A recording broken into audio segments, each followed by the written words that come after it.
The comeback is greater than the setback. That's what this video is about. You probably got a lot of questions. Where have I been? What's happened in Jordan? You know, I posted that video a couple of months ago about my life update. I was bullshitting you. You can see I'm a little bit more just relaxed now, a little bit more calm.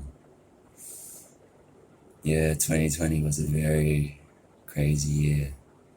A lot happened to me. It grew me. I made some mistakes. I made some poor choices, and that's life, isn't it? If you don't make mistakes, you're not living. If you don't make bad choices sometimes, how will you ever learn? People have this idea of being perfect. It's not about being perfect, it's about progression. Your mess can be your message. Your test can be your testimony. So, where was I? What happened to me? So I went through a really dark phase, guys. For about all the way from May to Christmas Day. Probably asking, what is it? I'll tell you. So I met this woman, right?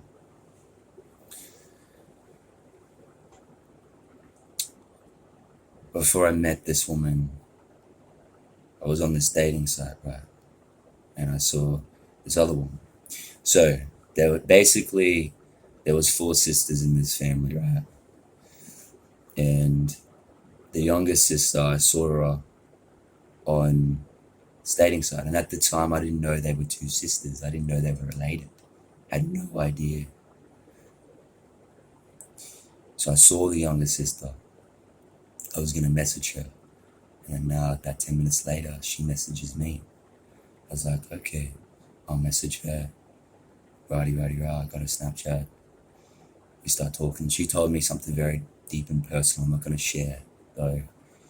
Yeah, it was pretty deep. And I thought, man, I'll just be there for support.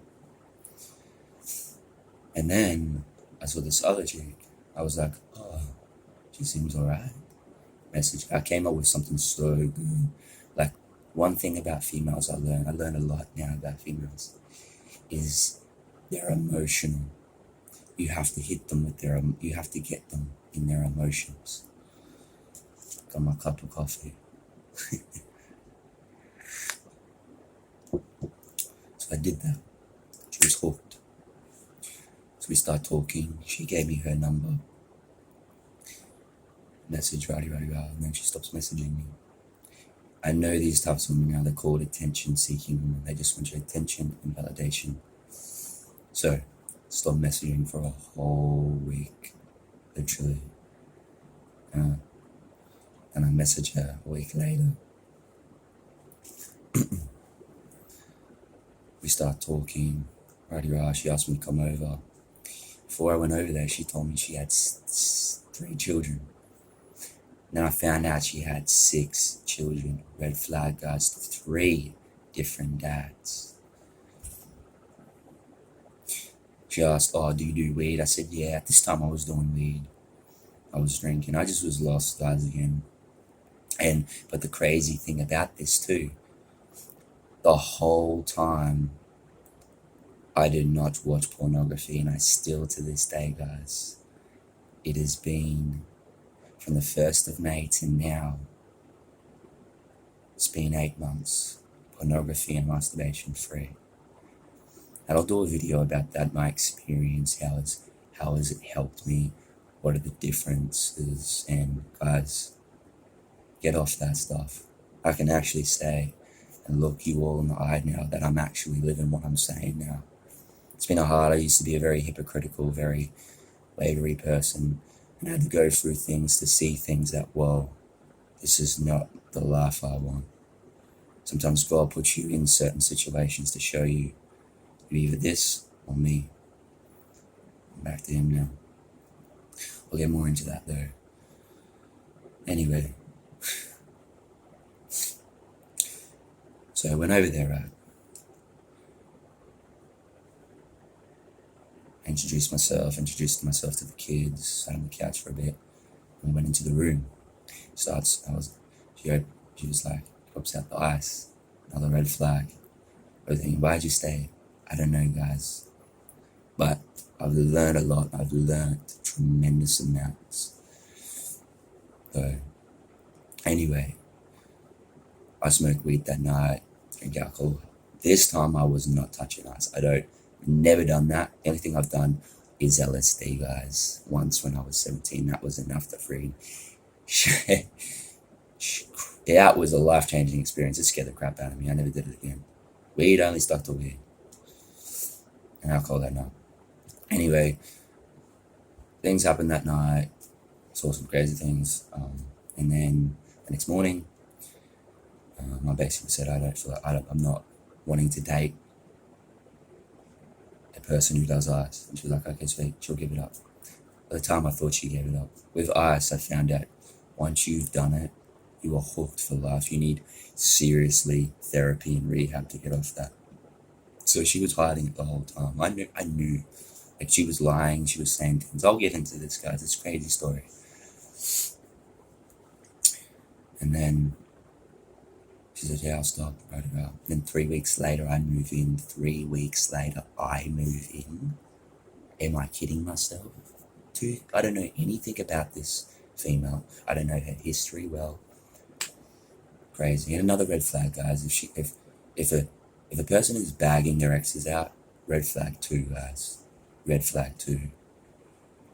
And then, so I moved in there. It was amazing. Like, she was 16 years older than me. Like, we had the most amount of fun. Like, it was amazing at the time, I thought. We were just smoking weed every day. Like, literally, guys, weed every single day. I spent, with alcohol, combining our money together, probably spend at least $5,000 all up. $5,000 all up. Nonsense, just crazy, just bull crap when I think about it now. And then it starts getting bad. So she was working for this guy, this cleaner guy, right? She took me over to this guy's house. I knew she had sex with him. Like, I knew I felt that internally. I don't know why I stayed when I felt that, but she wouldn't tell me. She said, I've never cheated in my life. She would come home one time and her hair's all scruffed up. You know, when you've been intimate with a chick and her hair, yeah. My karma came back and bit me on the ass, bro. Well, karma will come and get you. So now I just do everything out of a pure heart now, guys. I'm telling you, karma will. You put out there, you'll get what you put out there. I know that now. Anyway, smoking every single day. Then she thinks I'm up to no good. She starts accusing me of things that I am not doing. Then she's being very vindictive, very narcissistic, starts bringing up my past. Just really bad stuff, guys. And it just got worse. It just got worse over the time. And then basically what happened towards the end was I caught her out on Christmas Day. She basically reached out to an ex who's an ice addict, right? And on the phone, she reached out 4 weeks later when I moved out. So I moved out 4 weeks ago. No, not 4 weeks ago, not now. I'm saying 4 weeks ago at the start of December. Because there was an incident. I sat with her older son, so they were 16. So the kids were 20, 18, 16, 14, 12, 13, 12 of them, and then 3. But the crazy thing in that time, she had a job too. Also, she was working for a community access thing. It's like aged care, but a different kind of avenue, right? And then she lost her job because she was put with 2 psychopaths, but she apparently breached confidentiality of the policies, asking different staff about, wanted to get more information about these people and wasn't allowed to do it. And so then she lost that. Crazy. My finances went down. I wasn't getting many shifts. I'm getting so many shifts. I'm getting so many shifts now in security that my finances have gone crazily up now. Like, I'm so grateful. That's what happens when you Do everything out of a pure heart. God will bless you in every area of your life. Sometimes we're blocking our own blessings. God can't move in your life if you are doing dodgy things. One thing too, guys, if you are living in sexual sin, God will not bless you. He will curse you. I know that now. I know that now with all my heart and all my might. Anyway, then her son gets taken away, the younger one, right? Because the ex-partner who came up with allegations of the three children's other dad touched him up, which was not true, guys. It was not true. I was there all the time. It was not true. But the other allegations was actually smoking ice weed. Weed was true. I reckon the ice was true too. Yeah. Anyway, so we had that. She's just picking at me, just going hammering at me, guys. And then, and then Christmas Day, I found out she reached an ex, and then she had love hearts on like Facebook Messenger, like the symbol with the love heart eyes, like the face of heart eyes. Yeah, she had that towards him, and I'm just like, that was a red pill moment for me, guys. I knew instantly then we are done. And then she starts crying fake cries, and I've eaten some at the table, and I'm like, no, we're done. I was so calm, guys, in this whole situation. She went over to the next door neighbor, the old lady, and then basically I wrote her a note. Why would I write her a note? Looking back now, so beta. Anyway, I did that. I went home. And at midnight, I messaged her and I said, unfortunately, I have to let you go. I can't be with you anymore. And then she's like being very narcissistic. I'm going to get even. I'm going to get back at you.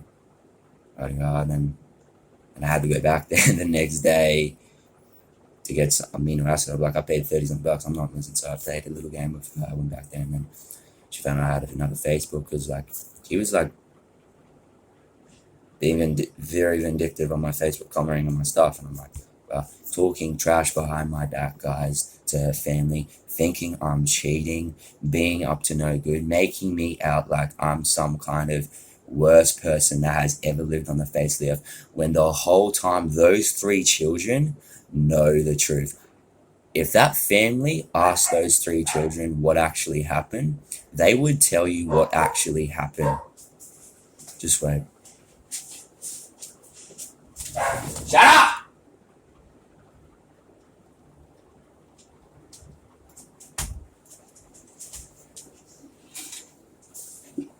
Just the dogs. So yeah, and then we were like, oh, we'll just be friends. And then the next day, she brings up my past again about this female I used to sleep with that I have not even have any contact with now, still to this day. And then I'm like, I was at the gym at the time, and I was like, man, she's interrupting my gym. In my mind, I'm like, fuck you, we're done. And I blocked her. Ever since then, I have not contacted her. Apart when I had her bank details on my Afterpay, so I had to pretty much say, oh yeah, I'll transfer you the money, and that was all I said to her on email. And then she's like, I'm going to message your companies, I'm going to tell them you're as lazy, rah. All this just vindictive, narcissistic bullcrap, guys. These women are out there. So, guys, God protected me in that whole time. She went funny when I said I don't have a baby, and I decided I'm not going to bust. The whole time during an intercourse, right, I busted 10 times. So I have not released my seed since probably September, guys. That's how long it's been. So September, October, November. No, probably October. I'm going to say October. So November, December, January. But yeah, so I had to go through all that, guys. I fell off the path, guys, but in the whole time I was practicing not watching porn. I was practicing nofap, not wanting to do that. Because I learned a lot about porn, and she wasn't into it. So I was like, really cool as well. But now she was yeah. And so, guys, it's been a month and a day now since all weed, cigarettes, alcohol. I literally now, guys, I hate all addictions now, guys. Like, I can't stand alcohol, I can't stand drugs, I can't stand cigarettes. So it's been a month, guys. I feel the most happiest, most joyful, most fulfilled now. And I've come back to God. I've rededicated my life back to God. I had to go see my best friend because he kind of went through a similar thing to what I went through. Crazy, eh? Yeah, I went to go see him on the weekend.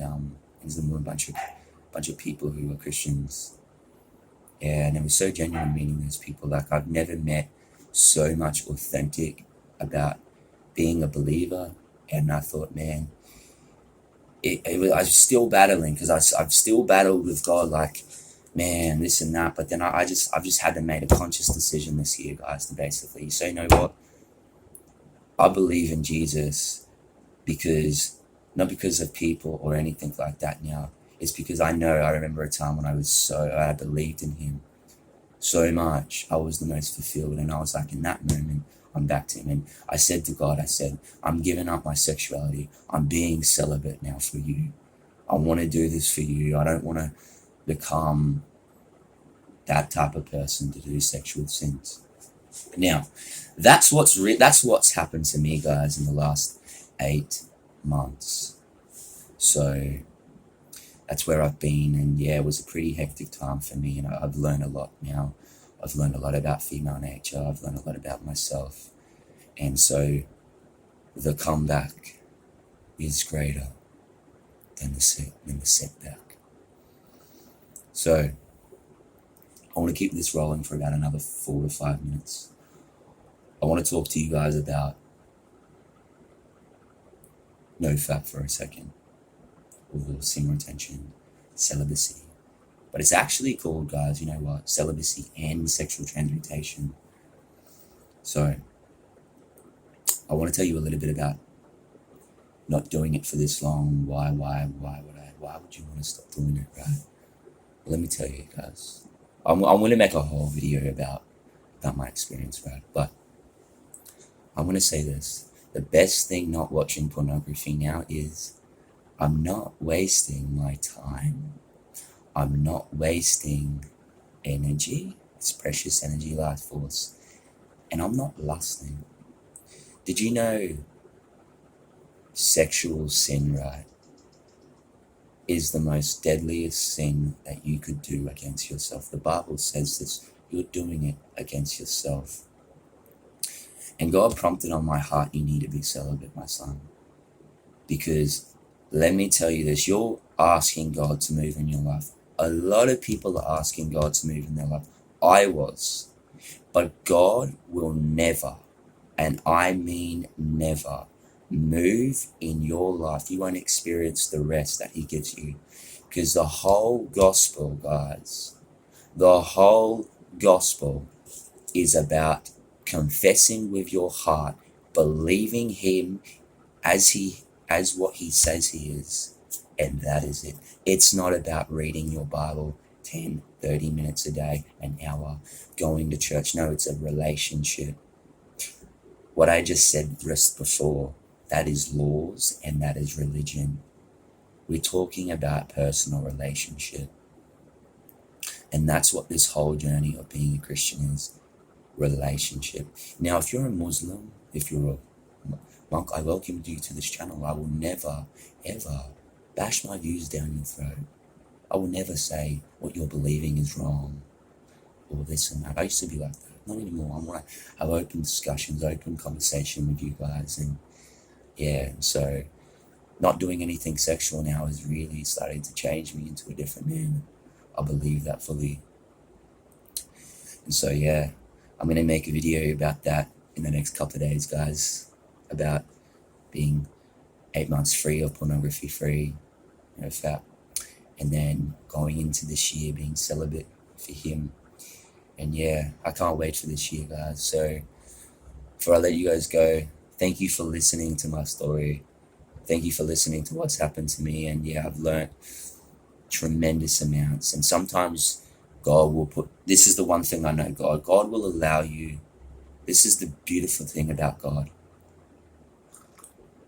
is he gives you free will. He'll allow you with his love, right, to say, you can go that way. Know that I'll be there, but I won't help you. But if you want help, reach out to me. I know God was protecting me that whole time to not have a baby. I know he was. I had to go through that to realize I hate sin. I hate addictions. They lead to death. And now clean for a month, I feel amazing, guys. And so, yeah, God will allow you to go down dark phases to make you realize you've chose death, so choose life, because he'll give you life and more abundance. So thank you, guys. I appreciate you all. So have a beautiful day, and let's attack 2021 as a whole. Keep God first, always. Now I know that. Stay tuned to my next video. Till then, guys, love you all. Peace.